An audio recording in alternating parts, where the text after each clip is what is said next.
Okay. It's coming. So everybody should be receiving a message that this is being recorded. So just wanted to take a moment to introduce our assistant principals when Ms. Sorensen's able to share her screen and let them go. I can go right now. I'm gonna start with Jeff Lehman. Mr. Lehman, would you like to introduce yourself? So my name is Jeff Lehman. I'm an assistant principal here at Walter Johnson High School. I have students with the last name L-E-V through O-R, and I'm it's my pleasure to be here at WJ, and I love the community and love working with parents and students. So please reach out. Thank you, Mr. Lehman. Ms. Tucker, would you like to introduce yourself? Yes, good afternoon, everyone. Welcome to the second year of high school. I work with students with the last names A through CH, and I'm excited that you have made it this far, and we look forward to an exciting journey moving forward. Thank you. And Ms. Samuels, would you like to introduce yourself? Hi, my name is Gail Samuels. I will be working with students whose last name begin with CI and end in Greg, G-R-E-G. This year I'm working with the World Language Department as well as music, FACS, hospitality, and tourism. So looking forward to a great year. Thank you. Ms. Morgan, would you like to introduce yourself? Yes, and thank you. Good evening, everyone. To the parents of the class of 2023, it has been a pleasure supporting your students last school year, and I look forward to supporting them this school year. I will support students with the last names of G-R-E-H through L-E-U. Yes, I got that right. So welcome. Look forward to working with you. Have a great school year. Thank you, Ms. Morgan. And Mr. Heinze, would you like to introduce yourself? Mr. Heinze is not here.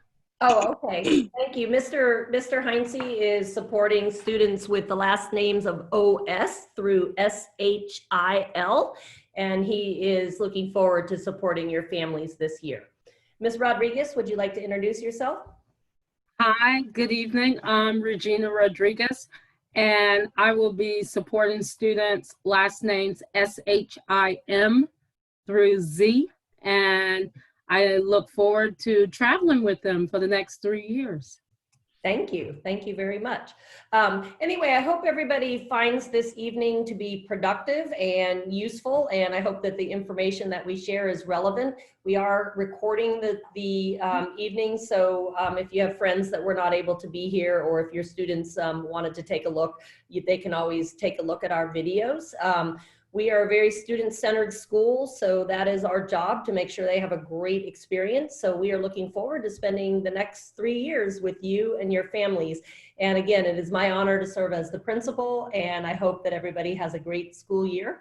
And we will move on to the next slide. I'm going to go back a little bit for Debbie Orsak, our PTSA president. Hi there, everybody. Debbie Orsak.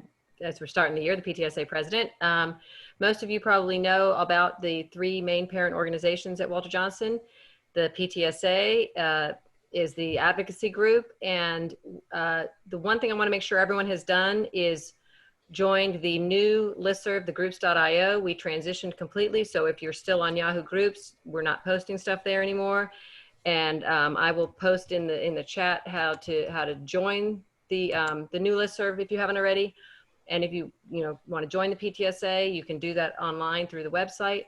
We also have the Booster Club, which is an all-school booster club, and they support the all of the extracurricular activities and clubs and athletics. And they're a good thing to join because they're still needing help. We're still supporting the school and the students, even though they're not physically in the building. And then the Ed Foundation, which is it's made up of past, current, and future parents of Walter Johnson kids, and they raise money for more big ticket items, and they always need help. And the bricks in the back of the building on the pathway, that's an Ed Foundation fundraiser that you can still do. So look for emails coming out for all of these groups and events. And as Ms. Baker said, the CAC, which puts on these meetings, is part of the PTSA, and so it is important that we keep these parent groups going. Thank you.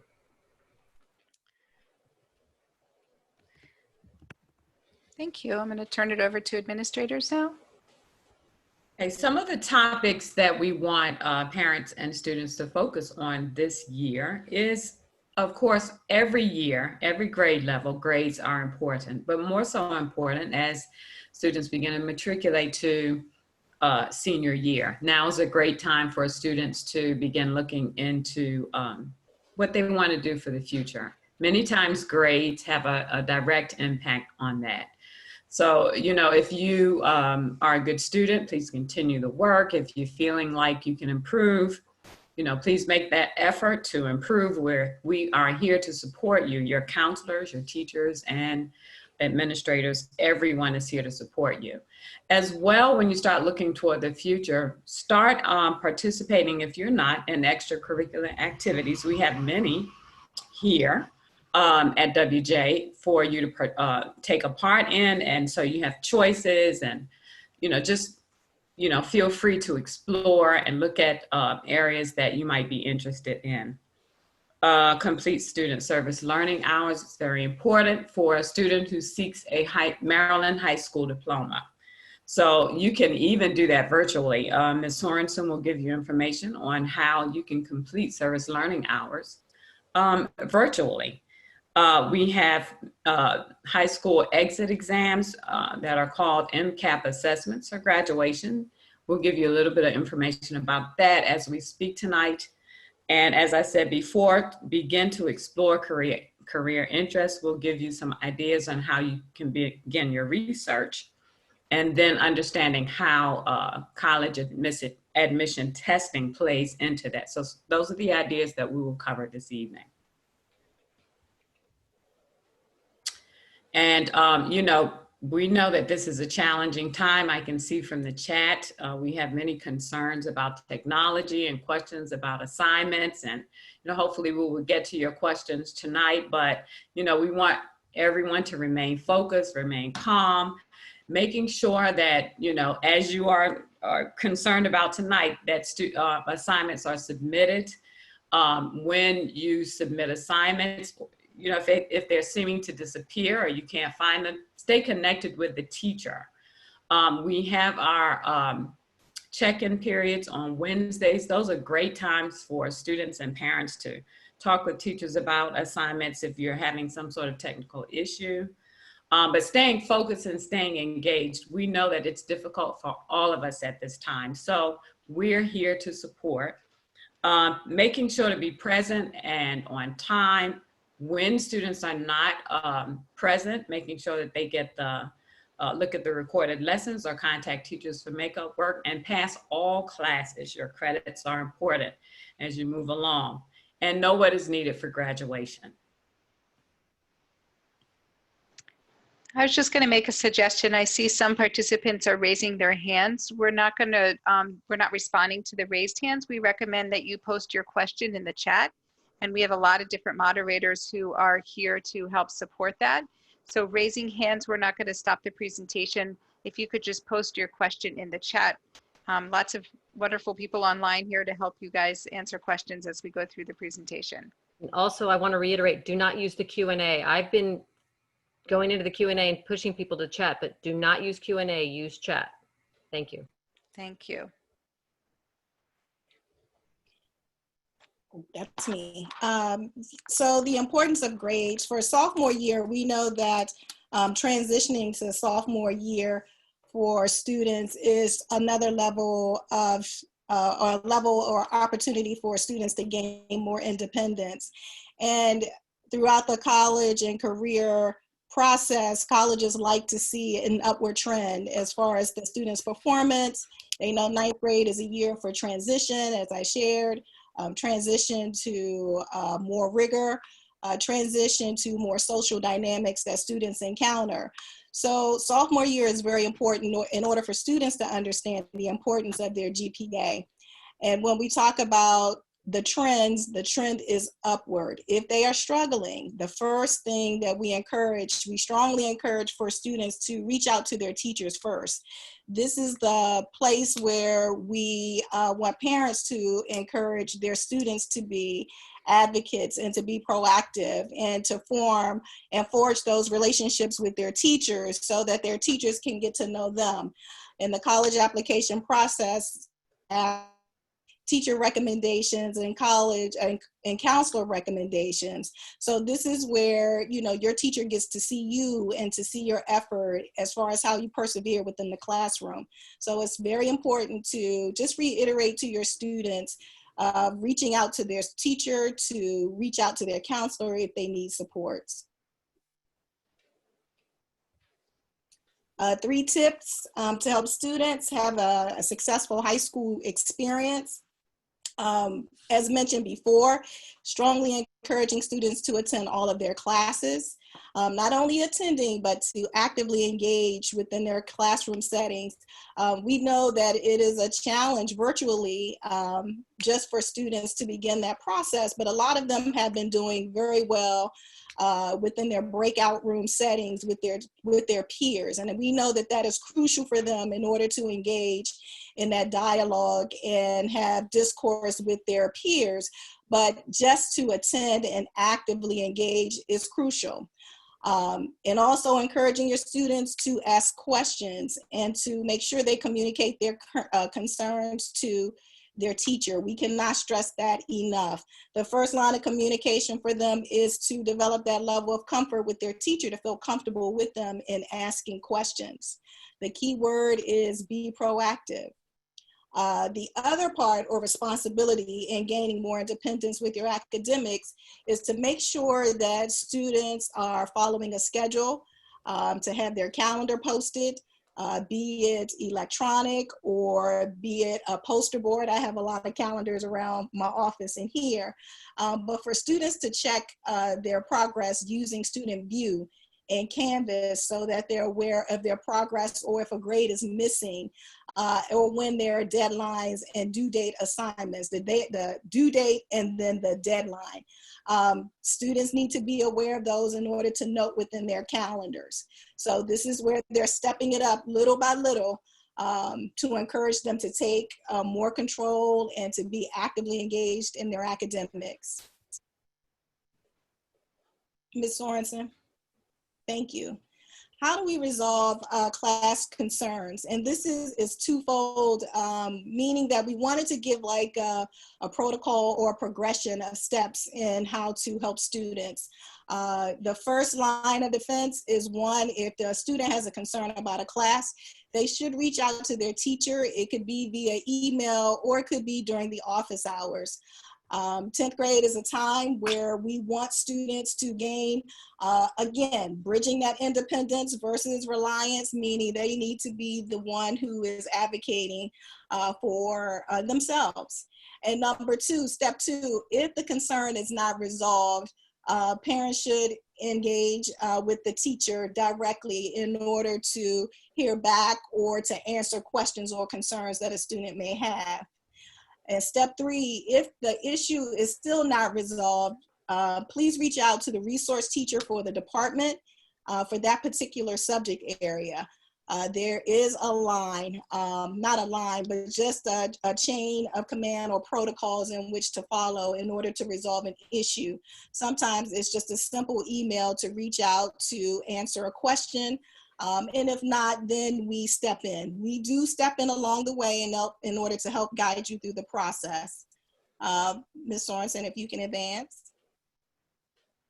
Step 4 is the counselor. The school counselor is another advocate for your student who is a conduit between the school and the parent, kind of your mediator. This is your ally who you can talk to or share your concerns with as far as how do I navigate this whole arena virtually, which can be challenging sometimes, but your counselor is an ally that you can go to for support in order to advocate on your behalf.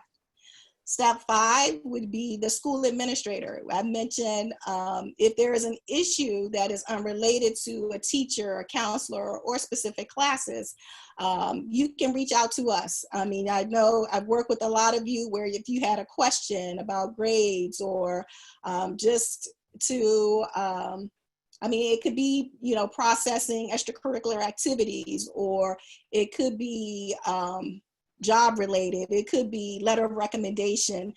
We are here in order to support you and your student. We do have students who will come in or who will want to schedule a Zoom with an administrator, and it's not necessarily a negative, but it's more of a positive exchange that we'll have in order to help them problem solve. That's the key word as well, proactive and problem solving.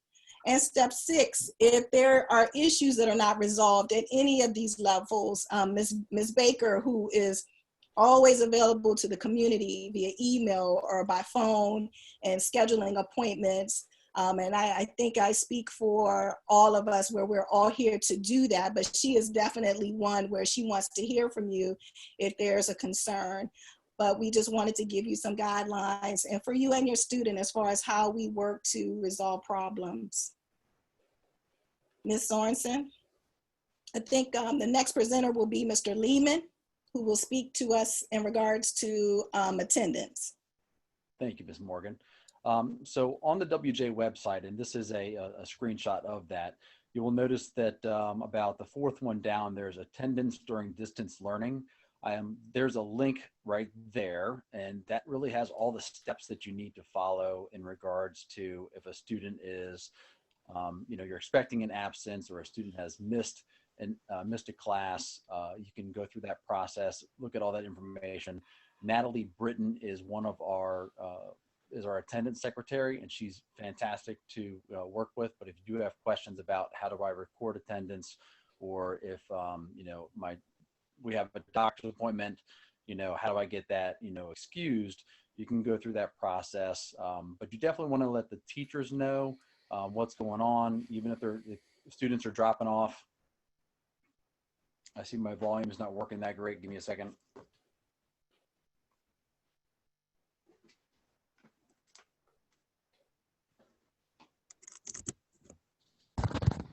All right, hopefully that'll be a little bit better for some of you. Okay, so in regards to attendance, again, if you go to that attendance link right there on the WJ website, that's probably the best resource. It's got a lot of information right there for you. And then you'll notice the arrow on the where it says the live virtual lessons.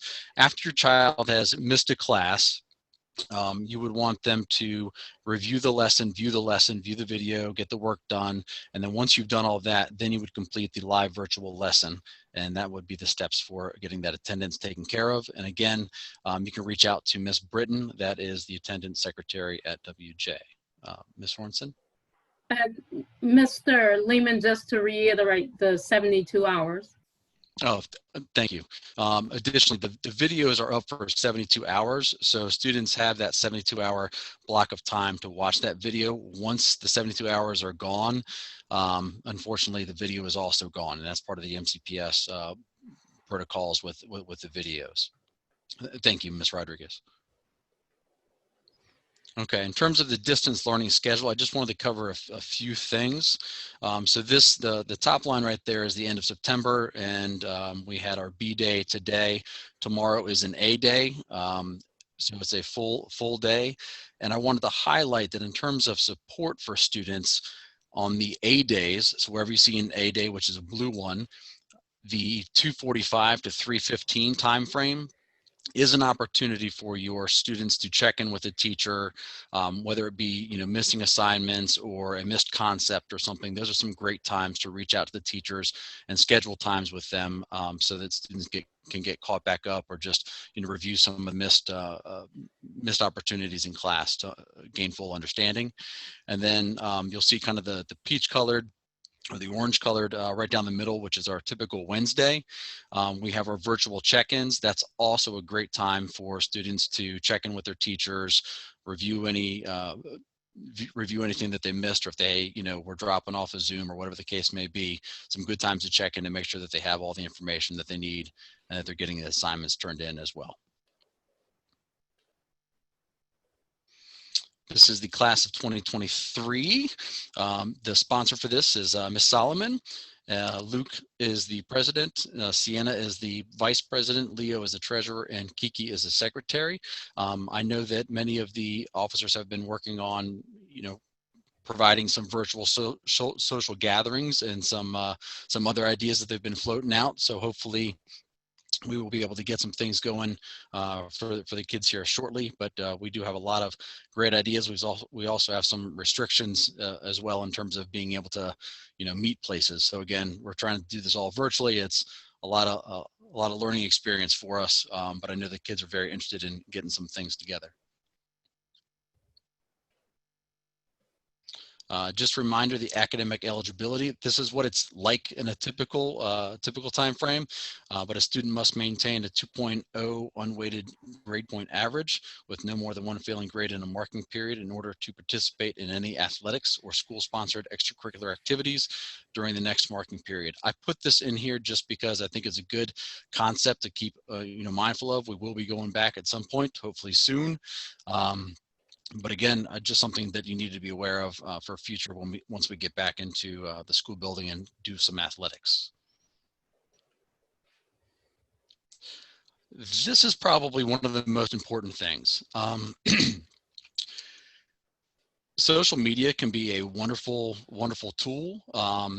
We've seen, students make some pretty egregious mistakes using social media, and I'm not speaking about, WJ, but just in general, even adults. So I think it's very important to keep reiterating that with students, with your children, that, they need to be mindful of it.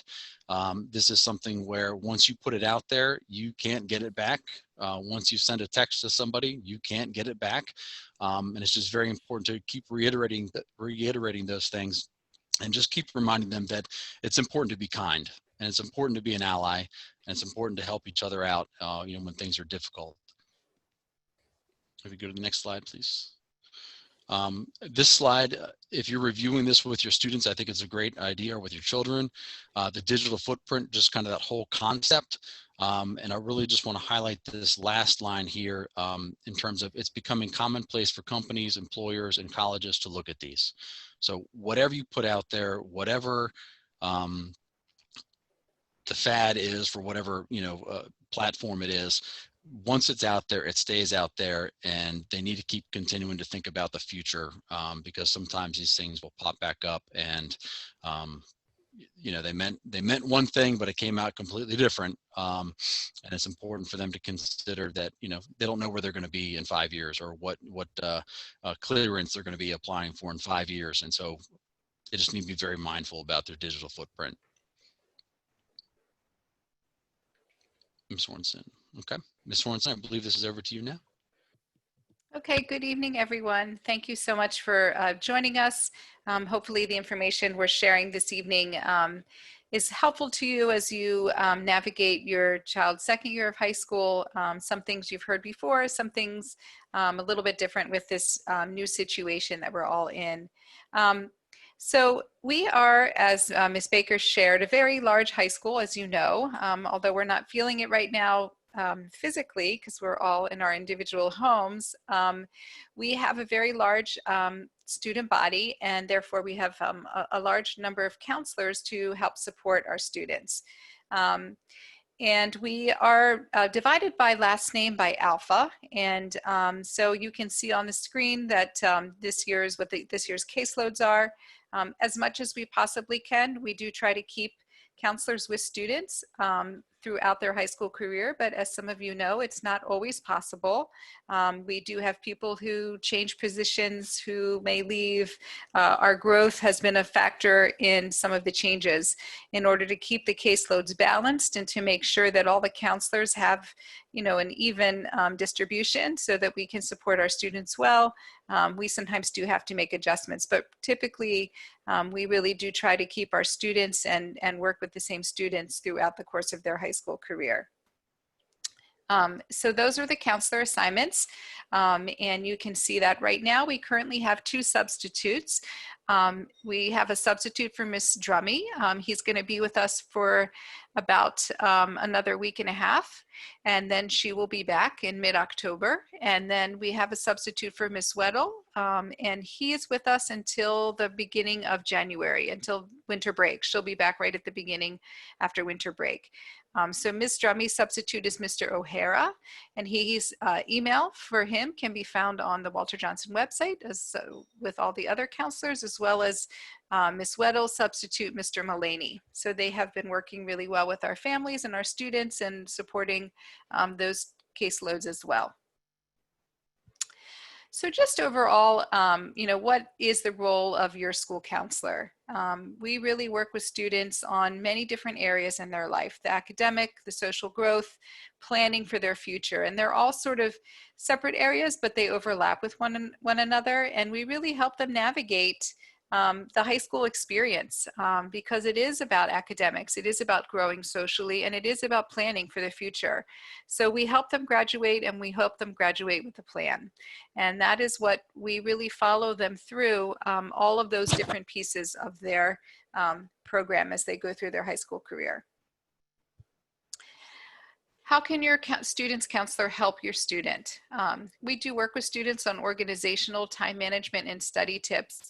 And I actually found that when we went out in March and we started back up end of March, I really worked really intensely with a lot of my students in a way that I hadn't worked before because it was so different. Having to manage online learning is different than being in person. And so we do spend a lot of time working with students on just how to break things down, how to reach out to people, how to study. These are all pieces that we are comfortable as educators doing. I was the former teacher, and a lot of us have that background as well.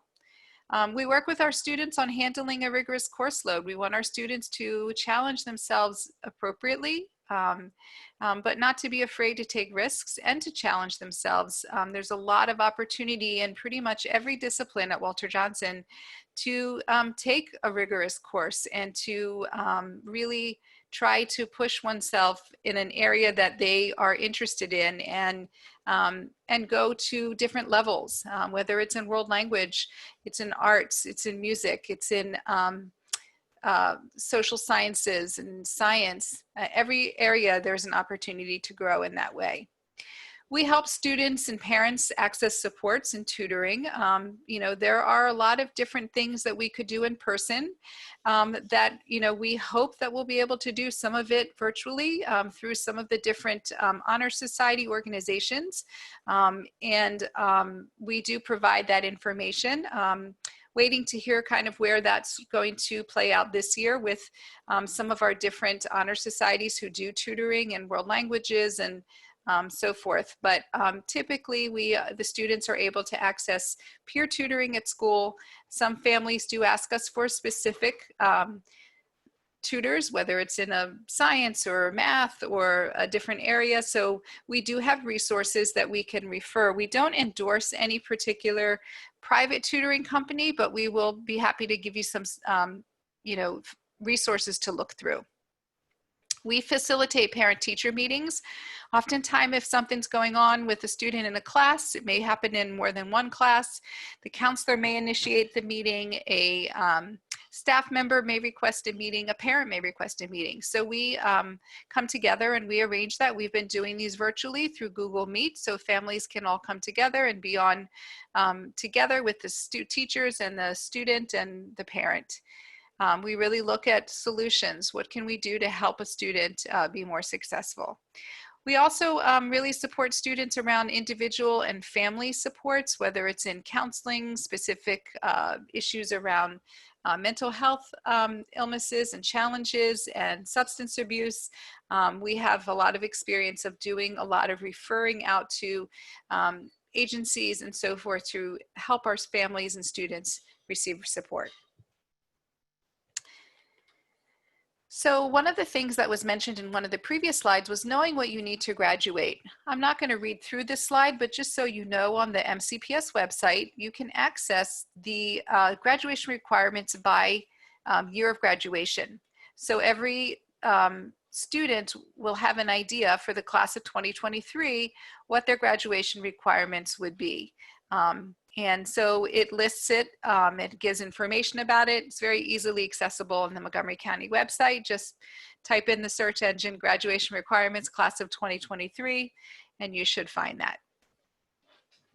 But basically our students need English, math, science, history, technology, art, PE, health, they need to pass the MCAP test that Ms. Tucker mentioned. They need to complete student service hours. So there's a lot of different things, but within all of these requirements is a lot of opportunity to do some really cool things in high school. And as your sophomores may see this year, they may have been able to pick more than one elective than they might have picked last year. So they're getting to explore a little bit more of some of the opportunities. With regard to student service learning, it is possible to do some virtual opportunities. I recently was on a training with the head of the, in the county, the director of student service learning, and she talked about all the different things that are happening in order to provide opportunities for students, especially our seniors who need it for graduation right now. You can explore the Montgomery County Public School website, which links you to the Volunteer Center. And Montgomery Volunteers is linked with MCPS, and all the activities for student service learning have been pre-approved. Some of the agencies are working with MCPS to provide virtual opportunities. Some of the opportunities will happen through classroom activities, staff-sponsored activities. When a student does an activity that's been approved, a virtual activity, they can submit their student service learning form to Ms. Reed. She is one of the counselors, and she was Ms. Ahern. She's now Ms. Reed. She just got married. So you can submit the form to Ms. Reed, and she will put in the student's service learning hours. So there's very specific guidelines now on the county website about student service learning. Not something that your students need to stress about, but if they're looking for something to do, maybe something to give back to the community in some way, it's certainly an opportunity to look into that. So I'm sure most of you know at this point how to get onto the new system that's called Parent View. It is the new system where we have gone to a different type of platform, and that is where you would go in as a parent to see your students' grades, to see their assignments, to see attendance records, previous grade history. So if you have any issue accessing your Parent View, you can contact the main office at Walter Johnson. One of our secretaries can help you with that. Counselors also have access to the Parent View letters that we can send to you if you have been unable to access yours. What we can't do is really troubleshoot the tech part of it because we don't really know how to fix the issue. We can tell you where to go. So I want to encourage you that if you're having trouble with your Parent View, don't give up the fight. There's ways to find some resources, and Montgomery County has listed that on their website. As well as on our website, on the WJ website, there is a link to all these different resources. There's a phone number and there's an email if you're having tech issues. But a lot of things, there's also some troubleshooting guides.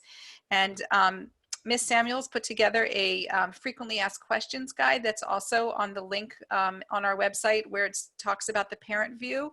And you can see there's a bunch of troubleshooting guides there as well to try to fix some issues. And I've been sending that to students and parents if they've been asking, and it has been helping them resolve some of the issues without having to wait on the phone or email and wait for an email back from our tech support. The students use a system called Student View, which is where they see their grades, where they see their assignments, and it links them to the basically the MyMCPS classroom, which is what the students, all the teachers are using now. Everyone is using MyMCPS classroom, and that's how students are getting their assignments and getting their notifications, their calendars, etc. I wanted to share with you something that came out this spring that was all the different counseling departments in the county put a template of a Google website. So we basically have a website within a website, and not to create more confusion, but it's just an additional layer of resources for you. The link to this website is on the main Walter Johnson webpage. If you scroll down in the middle column of the main Walter Johnson website, there's a link to it. And what we do is we update it with all kinds of different resources. specific to distance learning, specific to enrollment, specific to mindfulness activities, parent resources, community resources. There's just really a wealth of resources out there, and I wanted to make sure that I bring that to your attention, because we are really focused obviously on the academics and that our students are involved and they're engaged and they're, you know, doing well, but we can't underestimate what all of us, you as families, we as staff, and the students especially are going through during this difficult time. So it's really important to me that, you know, we really encourage our students to know how to cope with some of these challenges. And we will be doing social emotional lessons. We'll be doing some things with students around mindfulness and really just, you know, coping strategies. But it's also a really great idea for you at home to encourage them to try some of the things that are out there. I was also briefly browsing the MCPS website, which, you know, I know we're all just overloaded right now with so much information, so much, you know, computer data, internet, so much stuff coming right at us. But I will direct you as well to the MCPS website. It's called Be Well 365. And this is a new initiative that came out in the last year, but really kind of kicked into gear this spring with resources for families and students on taking care of themselves and well-being. And so the Be Well 365 website has a lot of good resources. There's also a TV station that's called Waymaking, which has a lot of good stress management techniques. They have a lot of different programs on there. So, you know, we try to put things out to as much as we can through the different avenues of advertising to you guys as families. But again, the MCPS website, our Google website has a lot of different resources too. So in terms of talking about 10th grade and sort of planning, just as a point of location, although we're not in the building right now, when your students come back, the Career Center is a beautiful place in our building where our amazing College and Career Information Coordinator, Ms. Evans, is located with some of the other staff there who support her with the students in the Career Center. Students come into the Career Center to work on different things. It's a place where we would have students visit for our college visits. Well, this year everything is happening virtually, so mostly our seniors and some of our juniors are attending college visits virtually. There's a lot of resources in the Career Center. So as a lot of the things that we would have students necessarily accessing in the Career Center, we're trying to put up on our Google website.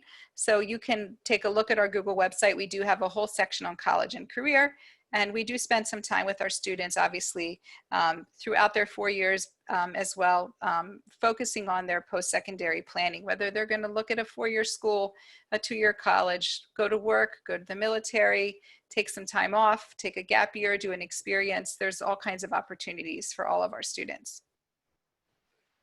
We will be working with our students on Naviance, which is a college and career planning tool that all of our students have had access to since they were in middle school. They've done lessons on them, they've done surveys, and we're going to work with them this year on a variety of different activities, one of which is their planning for their next year, which I know it's like we're already into week 5 of the school year, but before you know it, they'll be planning for their junior year.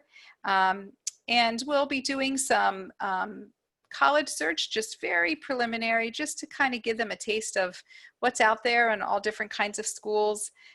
We might suggest when it's healthy to do so, if your family is able to travel, that might not be for a while. So there's lots of amazing virtual tours now on college websites. They've really stepped up their game. You know, they're going to have a hard time convincing people to travel to their colleges, I think, down the road, because their virtual tours are pretty good. And we'll be talking to students, you know, throughout the course of this year about different opportunities for them through some of the surveys that they'll do and some of the activities that they'll do through Naviance. This year as 10th graders, your student will have the opportunity to apply to a program at the Thomas Edison High School of Technology. Again, unfortunately, I don't think they're going to be having any open house tours this fall. We'll see what happens in the spring. It's an amazing building. If you are driving up Randolph Road and you see Wheaton High School, it's behind Wheaton High School. It was recently built in the last few years.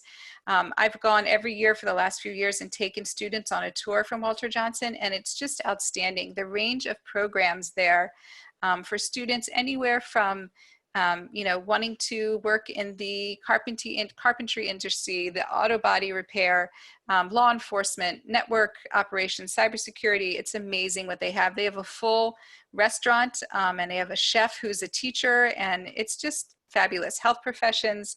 So students can take a 1 or 2 year program at Thomas Edison. They spend the morning with us, and they would spend the afternoon there. And our current students are doing that even in this virtual situation. They're attending their programs through Thomas Edison in the afternoons.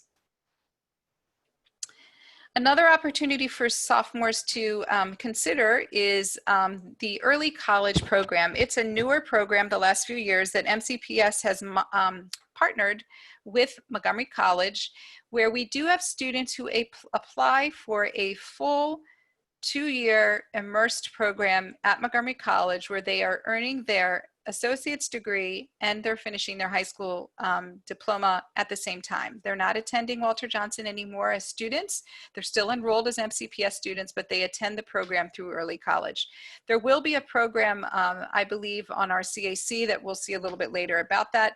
We have several students enrolled in the program and are really enjoying the experience.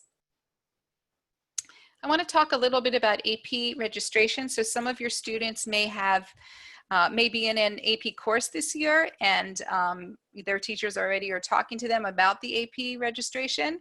The deadline to register is November 6th, and they can pay all the way up through February 1st. Ms. Samuels, I don't know if you're still here, if you want to add anything. I didn't want to take that away, but if you have anything else you want to say, please pop in. Otherwise, you guys can contact Ms. Samuels for questions. Your students probably have answers because their teachers are talking to them in the AP course or AP courses that they are in currently. I want to bring up the new and amazing Walter Johnson Clubs and Organizations website. We had some really creative students who created this website, and it has pretty much every category of different types of clubs that we offer at Walter Johnson.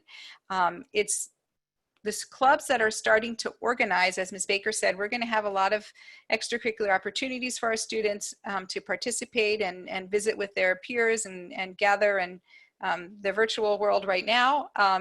They are using Google Forms for students to sign up so that they can get on the roster and get information about the Zoom meetings and so forth. So please have your student, if they've been kind of shy and maybe haven't looked into an activity, this is a great time.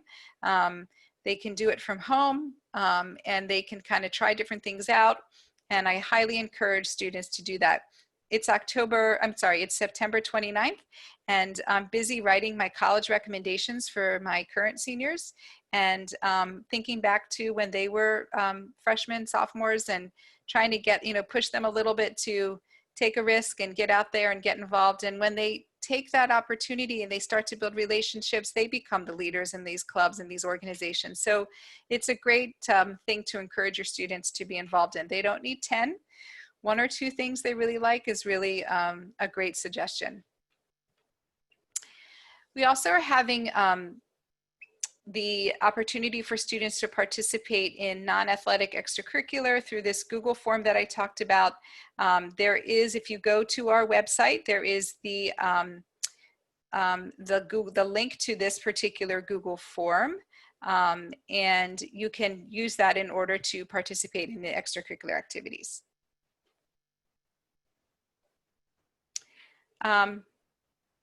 So I think when you are thinking about kind of conversations at home, I know all of us are spending a lot of time with each other at home and, trying to figure out what's going on with your students and how they're doing. Stress the importance of maintaining some interests outside of academics, whether it's doing a club through school or doing something else that they're involved in outside of school. You know, some of the sports are participating. Some, you know, I've heard there are some groups that are convening, not through our school right now, but community service. I really think that, as I shared before, the most important thing, especially now more than ever before, is just balance.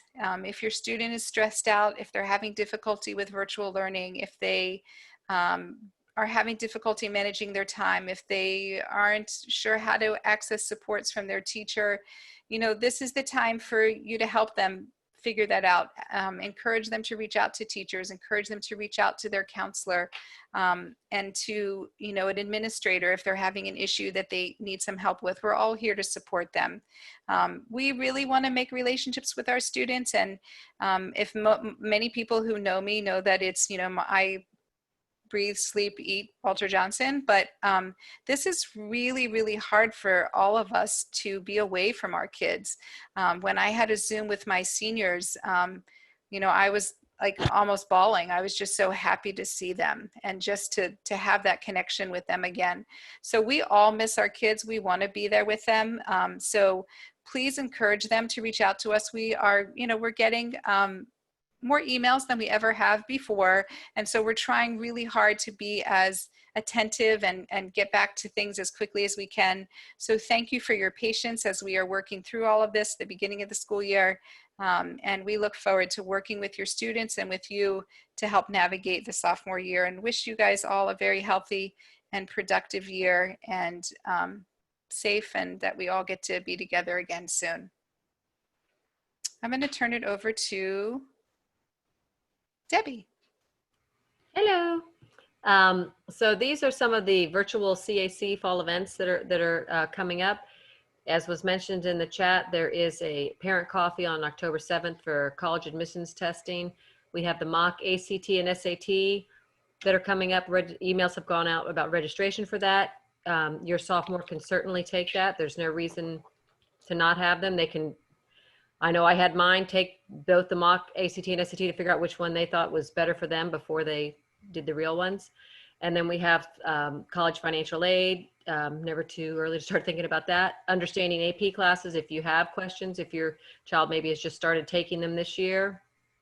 And then also the dual enrollment for earning college credit in high school at the end of December. Lisa, so, and then here's more information about the mock SAT and ACT. It's just for Walter Johnson students this year. They will be virtual, and if your child needs accommodations, we do have that being offered. There's a link here for registering for that. Again, emails have gone out. You can look on the WJ website under CAC for more information about this. These are the dates, and again, a sophomore student is certainly an appropriate time to be taking the mock ACT or SAT. Post-prom party. You may think that you don't need to think about this now, but the prom is for the seniors, but the post-prom party is run by the parents of all ages in the school. And so we have parents, a lot of parents on the committee right now. We don't have a chair. We need someone to chair it still, because our chair graduated last year that we had. And it's usually the parents of 9th, 10th, and 11th grade students that are really doing a lot of work for it, because then when it comes time for their senior, they can relax and maybe not be there that night if their child doesn't want them there. But Catherine Yule is one of the very involved parents that have been working on it, and her email address is there if you want to contact her. The process is very streamlined. They know what the themes are. Everything works really well. And the committee does more than just post-prom. I mean, last year when they didn't have a prom, they helped doing the cap and gown pickup celebration. So it's really something, even though your child is in 10th grade, start to try and get involved with it now, because you'll appreciate it even more when your child is a senior. And there's an email address on the bottom there they created a website for the post-prom party if you want to go and get information about it. Yearbook. The only way to get your yearbook is to pre-order it for your student.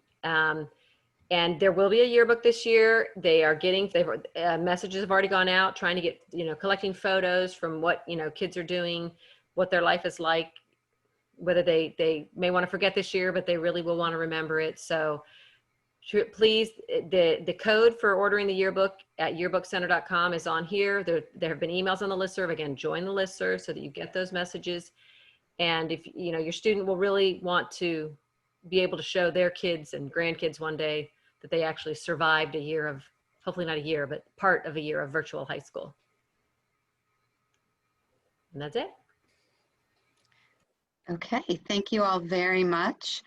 We have gotten a lot of questions in the chat. I think we've answered most of them. Natalie, are there any others that are sort of general interest that you want to pose to the admin?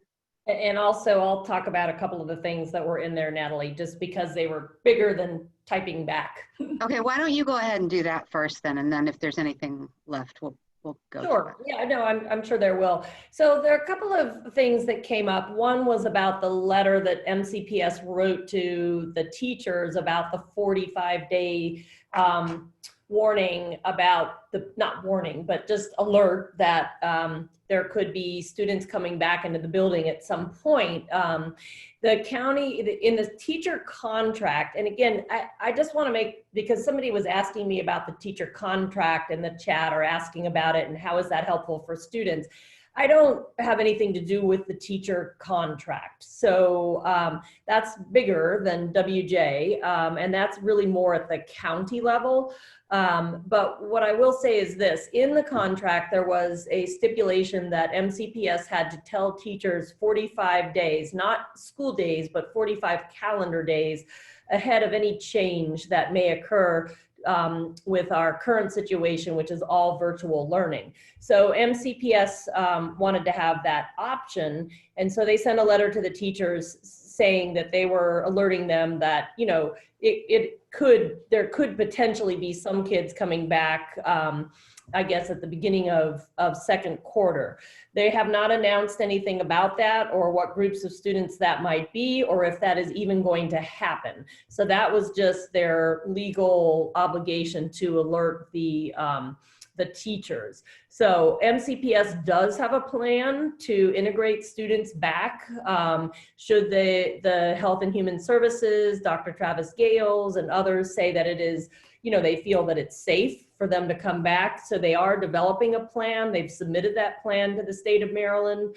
And, you know, the only version that I've seen had groups of students coming through in you know, not everybody all at once, but, you know, in smaller groups. So, but nothing has been firmed up. Nothing is, MCPS has not announced anything. It is not a school level decision. It is not a Jennifer Baker and her staff decision. It is a much bigger, out of my building MCPS leadership decision. So I can't really address it beyond what I've said, because I know what you know. And basically MCPS just alerted the teachers that there may be some kids that could be coming back into the building, but they haven't said who or even if that will actually happen. So the other piece that was in the chat that I saw, I think most of these were all from the same person. So if you reach out to me, and actually I think you may have already done so, if you reach out to me, I'd be more than happy to, you know, have a telephone conversation with you. But the other one was about instruction. And so, you know, yes, we do monitor instruction. Yes, we have a process. We have our teachers that are up for evaluation. We have teachers that, you know, we just pop in and do informals. We try to, you know, go into classes and to, you know, check and see what's going on. Well, I have department chairs that do that. My assistant principals do that. I do that. And there is a formal evaluation system that MCPS uses. It is available online on their website, and you can read it in detail. It is a very detailed process. And so, you know, we do have that process. We do have expectations that the teachers, and I have the expectations that the instruction that the kids are receiving is moving them forward. We are asking our teachers to be as engaging as possible in this virtual learning environment. And I will compliment the teachers, because many and most of our teachers have worked tirelessly. It has been the hardest opening in the history of Montgomery County Public Schools and way beyond that. So this has been a big challenge. My teachers' jobs literally changed overnight. We were doing one thing one day and they were doing another thing the next day. So they've done a lot to grow and to learn. They've learned new systems. They had to learn Synergy. They had to learn My MCPS Classroom. They had to learn how to engage students in the virtual environment. So I do commend them.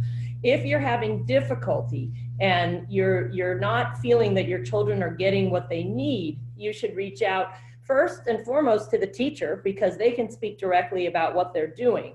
And they really are the first line of communication. Next, you should reach out to their resource teacher if you feel that they're just not holding up their end, or you feel there's something your children need that they're not getting. One thing I'll say is, if your child has certain ways that they learn and that things that would be helpful, it's always good to let the teachers know about that. And they will really try to do their best to make sure the kids are getting what they need. Then you can reach out to their department chair, and all of my APs. If that doesn't help you out, my assistant principals all supervise the departments, and of course I supervise it all. So, you know, you can reach out to us and we will do our best to make sure that your children are getting what they need. That is our job, and that is our top priority. So again, we're working with teachers, we're helping them learn and grow. They've received a tremendous amount of training. They had to learn so much for this opening that it really has been just a lot to process. I think I addressed some of the ones I saw, and then Natalie, I'll just turn it over to you to see if there's anything else that wasn't addressed. Sure. So there were some questions regarding the PSATs and SATs, and if it may have been addressed and I may have missed it, but regarding when are the PSATs being held, and a question about how the SAT score generally correlates to the student's achievement on the actual SATs, and a question just asking, does taking an SAT, ACT prep course this year help with the overall test taking? So I can one thing, and then I'm going to turn it over to Lisa. The county has not set a date yet for the PSAT. So typically it would be in October, but they have not set a date yet, and they have not told us whether we are doing all administration for we usually do a practice for the freshmen, and the 10th grade takes the real PSAT, and the 11th graders also take the real PSAT. So they have not told us about that yet. And SATs, we are hosting SATs, but it's through the College Board. So all registration for the SATs is going through the College Board right now, but they are being held on MCPS campuses. I do know that the October 3rd date is full, as far as I know. The last day, even for late registration, I believe was September 22nd. So they're not taking any more students for that administration. And then I'll let Lisa take over about what most 10th graders do. Sorry, so the reason that we didn't really talk much about PSAT is because we don't really have an answer. And so the bottom line is, our students that take the PSAT as 10th graders, it's for practice. It never is official for 10th graders. The official, I'm sorry, I just need a drink of water. The official PSAT is given to 11th graders.